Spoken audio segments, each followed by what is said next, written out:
Supreme কোৰ্টক কিয় কৈছো মই পোনপ্ৰথমে ৰূপা কলিতা বাইদেউ ভিডিঅ' ক্লিপটোৰে মোৰ ভিডিঅ'টো আৰম্ভ কৰিছো পোনপ্ৰথমে চাই লওকচোন থেংক ইউ কিয় ক'লো ৰূপা বাইদেউ ভিডিঅ' ক্লিপটোৰে চাই লওক পোনপ্ৰথমে নমস্কাৰ প্ৰিয় বন্ধু বান্ধৱীসকল আপোনালোকে নিশ্চয় দেখিছে যে ইলেক্ট্ৰেল বণ্ডৰ ক্ষেত্ৰত এই চৰকাৰখনে কেনেকুৱা ধৰণৰ সাংঘাতিক দুৰ্নীতি কৰি আহিছিল সেই কথা উজাগৰ কৰিলে উচ্চতম ন্যায়ালয়ে আৰু কিমান সুন্দৰ ৰায় প্ৰদান কৰিলে আমি সকলোৱে দেখিলো ইয়াৰ পিছতেই আজি যিটো ৰায় প্ৰদান কৰিছে নটিচ পঠিয়াইছে নিৰ্বাচন আয়োগলৈ যে ইভিএমৰ লগত 100% ভিভিপেটৰ মানে কাউন্টিং হ'ব লাগিব তাৰমানে কেৱল ইভিএমৰ মানে কাউন্টিং কৰিলেই নহ'ব ইভিএমত পৰা ভোটটো ইভিএমত ভোট দিয়াৰ পিছত আমি যি এখন আমাৰ হাতত মানে পাৰ্চি দিয়ে সেইখন আমাৰ মানে ধৰক যদিহে কংগ্ৰেছৰ চিনত ভোট দিয়ে তেতিয়াহ'লে হাতখন ওলাব যদিহে বিজেপিত ভোট দিয়ে তেতিয়াহ'লে পদুম ফুলপাহ ওলাব আৰু সেই কাগজখন আমি আকৌ বেলেগ এটা বেলট বক্সত আমি সেইখন দিব লাগিব গতিকে সেই পেপাৰখন সেই মানে পাৰ্চিখন আৰু ইভিএম মেচিনৰ আমি য'ত আমি বুটাম টিপো তাৰ 100% মিলান হ'ব লাগিব তেতিয়া মানে যথেষ্টখিনি মানে আমি নিশ্চিত হ'ব পাৰিম যে হয় ঠিকই আছে বুলি কিন্তু তথাপিতো আজিৰ তাৰিখত পৃথিৱীৰ বাকীবিলাক দেশেও যিহেতুকে সকলোৱে ইভিএম বৰ্জন কৰি বেলট পেপাৰে গ্ৰহণযোগ্য কৰি লৈছে তেতিয়াহ'লে আমিও বিচাৰিম যে ভাৰতবৰ্ষতো বেলট পেপাৰে হ'ব লাগে কিন্তু তথাপিতো যদি নোৱাৰে তেতিয়াহ'লে ইভিএমৰ লগত 100% এই মানে ভিভিপেট মানে কাউন্টিং হোৱাটো আমি নিশ্চয় বিচাৰিম আৰু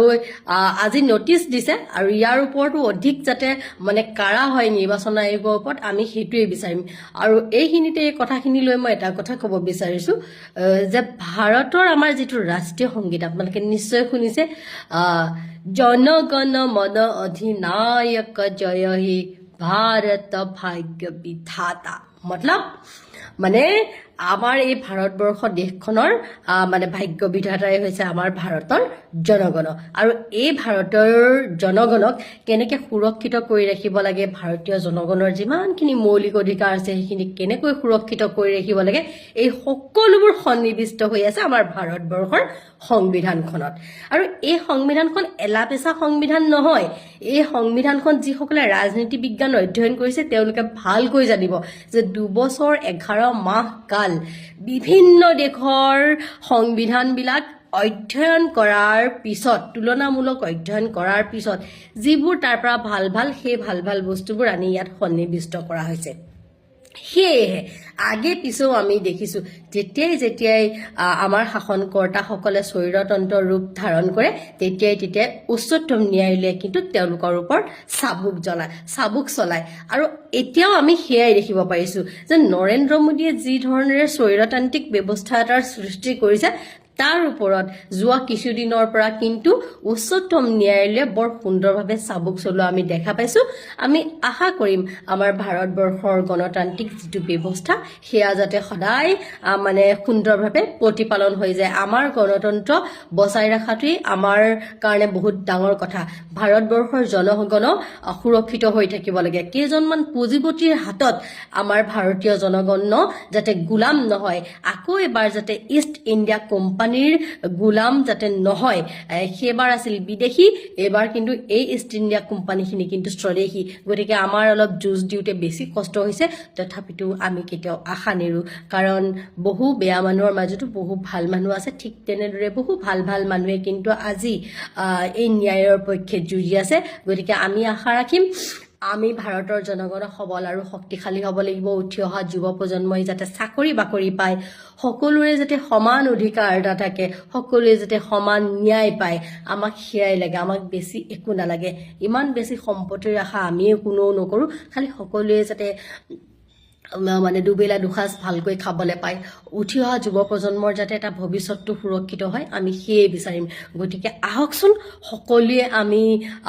ৰাজনৈতিকভাৱে অকণমান সচেতন হওঁ আৰু নৰেন্দ্ৰ মোদীয়ে যি স্বৈৰতান্ত্ৰিক ব্যৱস্থা এটাৰ সৃষ্টি কৰিছে এই স্বৈৰতান্ত্ৰিক ব্যৱস্থাটোক আমি উঘালি পেলাই দিওঁ ধন্যবাদ আপোনালোকে কাৰো কথা নুশুনিব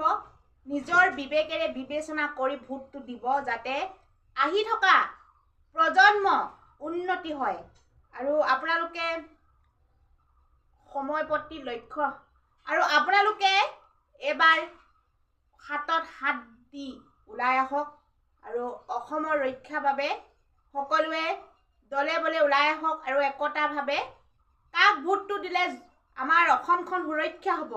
কাক ভোটটো দিলে আমাৰ অসমখন ধ্বংস পথত যাব, সেই কথাষাৰ আপোনালোকে বিবেক বিবেচনা কৰি চাব আৰু লোকসভা নিৰ্বাচনত কাক ভোটটো দিলে জয়যুক্ত কৰালে আমাৰ উঠি অহা প্ৰজন্ম উন্নতি হ'ব, সেই কথাষাৰ আপোনালোকে লক্ষ্য ৰাখিব আৰু সময় মাথো তেনেই তাকৰ এতিয়াৰ পৰা আপোনালোকে নিজৰ বিবেকক সুধিব, নিজৰ বিবেচনা কৰিব।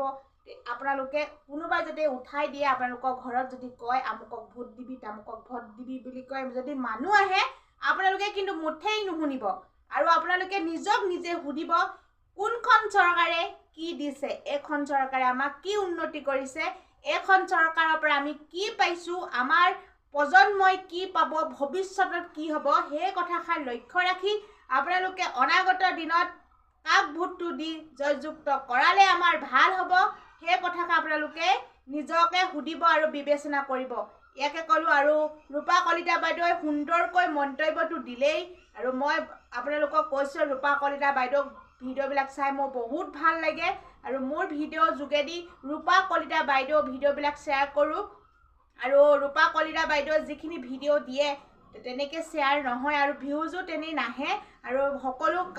সকলোলৈ ভিডিঅ'টো নাযায় আৰু সকলোৱে চাব নাপায় কাৰণে মোৰ চেনেলৰ যোগেদিও আপোনালোকক দেখুৱাব বিচাৰিছোঁ যাতে মোৰ ছাবস্ক্ৰাইবাৰসকলে ৰূপা কলিতা বাইদেউৰ ভিডিঅ'টো চাই ভাল পাওক আৰু সকলোৱে বুজি পাওক, সেইকাৰণে মোৰ ভিডিঅ'টো যোগেদি ৰূপা কলিতাৰ ভিডিঅ'টো আহি আপোনালোকৰ মাজত শ্বেয়াৰ কৰিছোঁ যাতে সকলোৱে বুজি পাওক অনাগত দিনত কাক ভোটটো দি জয়যুক্ত কৰালে আমাৰ অসমখন সুৰক্ষা হ'ব আৰু আপোনালোকে শ্বেয়াৰ কৰিব আৰু নতুনকৈ যদি মোৰ চেনেলটোত চাই আছে ছাবস্ক্ৰাইব কৰি দিব আৰু 10 জনলৈ শ্বেয়াৰ কৰিব। ইয়াকে ক'লোঁ আৰু ৰূপা বাইদেউৰ কাৰণে সুন্দৰ মন্তব্য আগবঢ়াব আৰু ৰূপা বাইদেউক যদি ভাল পায় ভিডিঅ'টো শ্বেয়াৰ কৰি দিব যিমান পাৰে। ইয়াকে ক'লোঁ, অন্য এটা ভিডিঅ'লৈ আকৌ আহিম।